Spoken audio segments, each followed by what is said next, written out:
Welcome to kids zone. Part 2।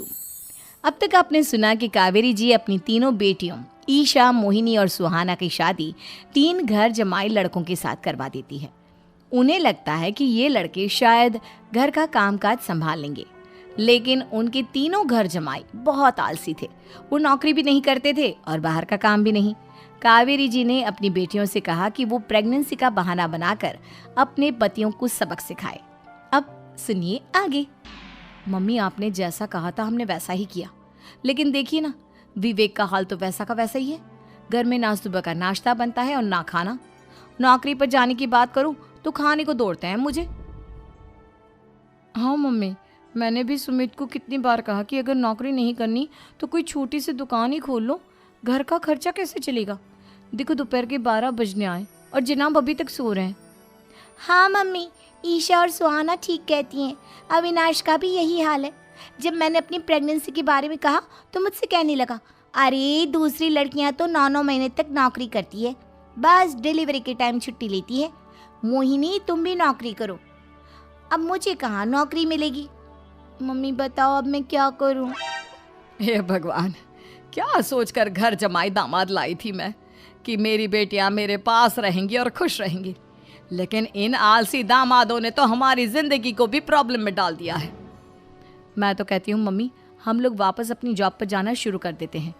बता देते हैं इन लोगों को कि हमने प्रेगनेंसी का बहाना किया है। नहीं नहीं बेटा, ऐसी गलती भी मत करना। अगर तुमने ऐसा किया तो इन तीनों की आदत और खराब हो जाएगी। अरे आज नहीं तो कल कभी तो तुम प्रेग्नेंट होगी, तब वापस यही प्रॉब्लम आएगी। तब क्या करोगी तुम तीनों? हाँ मम्मी, आपकी बात तो बिल्कुल सही है। इन लोगों को तो सुधारना ही पड़ेगा। लेकिन कैसे?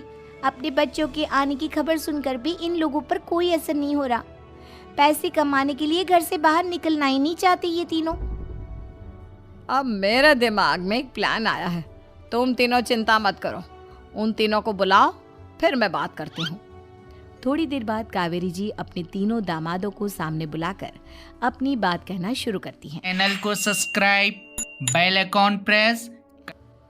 अविनाश, सुमित और विवेक, देखो बेटा, मैं ना तुम तीनों से बड़ा प्यार करती हूँ, इसीलिए तो तुम्हें घर जमाई बना कर रखा है मैंने। अरे मम्मी जी, सीधे सीधे कहिए ना, क्या बात है? प्यार तो हम भी आपको बहुत करते हैं। अरे मम्मी जी, आपकी इज्जत भी बहुत करते हैं।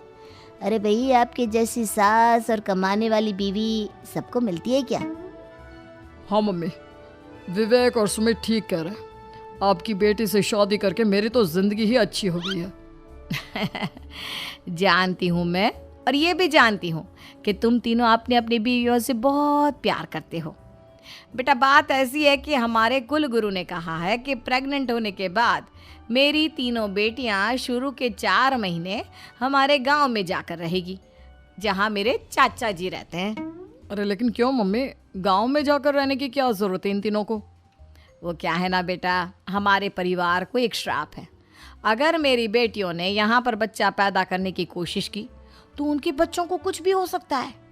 इसलिए अब से लेकर 4 महीने पूरे होने तक इन्हें गांव वाले घर में रहना पड़ेगा। हाँ तो इसमें प्रॉब्लम क्या है मम्मी जी?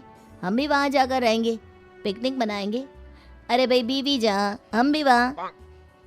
हाँ यार, आइडिया तो बहुत अच्छा है। शहर की जिंदगी में रह रहकर परेशान हो चुके हैं, अब कुछ दिन गांव में बिताएंगे। तुम लोग समझने की कोशिश क्यों नहीं करते? तुम में से कोई भी वहां नहीं जा सकता, और मैं यहाँ रहूंगी ना तुम तीनों के साथ। 4 महीने की तो बात है, उसके बाद ये तीनों ही लौट कर आ जाएंगी।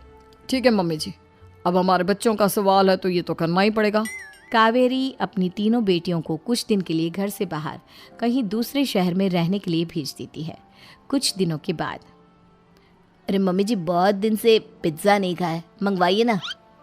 क्या बताऊं बेटा, पहले तो बेटियां खर्चा दे देती थी क्योंकि उनकी नौकरी थी, लेकिन अब तो मेरे पास पैसे ही नहीं बचे।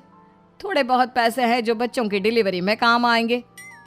लेकिन मम्मी जी, आपकी बेटियों को वापस आने में तो अभी बहुत वक्त बाकी है। वही सोच सोच कर परेशान हो रही हूँ।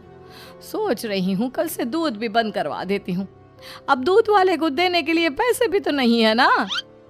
अरे नहीं नहीं मम्मी जी, अगर दूध भी बंद करवा दोगी तो मुझे चाय कहाँ से मिलेगी? और चाय के बिना मैं तो मर ही जाऊंगा। क्या करूं बेटा, इसके अलावा हमारे पास कोई ऑप्शन नहीं है, मेरे पास पैसे ही नहीं बचे। इस तरह कावेरी जी धीरे धीरे अपने तीनों दामादों को पैसे देना बंद कर देती हैं और घर में खाने पीने की चीजें लाना भी बंद कर देती है। अब वो तीनों बुरी तरह से परेशान होने लगे थे और इसलिए एक दिन तीनों प्लान करके घर से बाहर निकलते हैं और बाजार में जाने के बाद यार अच्छा खाना खाए हुए कितने दिन हो गए, पता नहीं कब अच्छा खाना मिलेगा। हमारी बीवियों के जाने के बाद तो हमारी हालत भिखारियों जैसी हो गई है यार। कुछ भी हो, मुझे तो आज पिज्जा खाना ही खाना है। जेब में 1 रुपया नहीं है और पिज्जा खाएगा, कहाँ से आएंगे पैसे? अरे देख वहाँ सामने बोर्ड पर क्या लिखा हुआ है, कंप्यूटर पर काम करने के लिए एक आदमी की आवश्यकता है। भाई मैं तो जा रहा हूँ, काम करूँगा और शाम तक पैसे लाकर आराम से पिज्ज़ा खाऊंगा। जा जा, तुझे कोई काम नहीं देने वाला, हम तो घर जा रहे हैं। चल भाई सुमित। सुमित और अविनाश वहाँ से चले जाते हैं और विवेक उस कंप्यूटर शॉप पर सारा दिन काम करके 5,000 रुपये कमा कर घर लौट कर आता है और अपने खाने के लिए अच्छी अच्छी चीज़ें भी लेकर आता है। ये देखकर विवेक और सुमित के दिल में भी कुछ पैसे कमाने की इच्छा जागती है। अरे सुबह सुबह कहाँ चल दिए तुम? मम्मी जी एक बहुत अच्छी जगह मिली है, कंप्यूटर पर काम करने के 5,000 मिले थे कल मुझे। अगर रोज काम करूंगा तो पूरे 40,000 की तनख्वाह। अरे वाह, ये तो बहुत अच्छी बात है दामाद जी, आपको जाना ही चाहिए। सुमित और अविनाश विवेक को इस तरह तरक्की करते देखकर परेशान हो जाते हैं और वो दोनों भी काम की तलाश में निकल पड़ते हैं। धीरे धीरे उन दोनों को भी काम मिल जाता है। अब कावेरी के तीनों दामाद छोटी मोटी नौकरी करके अच्छा पैसा कमाने लगे थे। एक दिन कावेरी उन्हें अपने पास बुलाती हैं। अरे वाह, विवेक 40,000 कमा लेता है, अविनाश 60,000 और सुमित तुम भी 40,000 के आसपास कमा ही लेते हो। कुल मिलाकर तुम अच्छे खासे पैसे कमा रहे हो बेटा। हाँ मम्मी जी, बहुत मजा आता है जब महीने के एंड में मोटी रकम हाथ में आती है। पूछिए मत मम्मी जी, घर में रहकर रोटी बना बना कर और तो जैसा महसूस होने लगा था मुझे तो।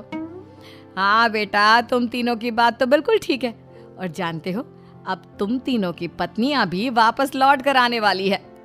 लेकिन मम्मी जी अभी तो उन्हें गए सिर्फ 2 महीने हुए हैं, आपने तो कहा था वो 4 महीने के बाद लौट कर आएंगी। ऐसा कुछ नहीं है बेटा, मैं सिर्फ तुम तीनों को सबक सिखाना चाहती थी कि आदमी घर में बैठकर बीवी की कमाई खाता हुआ अच्छा नहीं लगता। इस दुनिया में हर इंसान को मेहनत करनी चाहिए, काम करना चाहिए, चाहे वो औरत हो या आदमी, ताकि अपने परिवार को संभाल सके। कावेरी की बात सुनकर उन तीनों को अपनी गलती का एहसास होता है और कावेरी उन्हें सच बता देती है कि ईशा, सुहाना और मोहिनी शहर में ही कहीं दूसरी जगह रह रहे थे। शाम के वक्त उन तीनों की पत्नियां लौट कर आ जाती है और कावेरी जी का परिवार एक खुशहाल परिवार की तरह रहने लगता है। वीडियो को लाइक, चैनल को subscribe, bell icon press, comment share जरूर करें। आपका चैनल किड्स ज़ोन टीवी।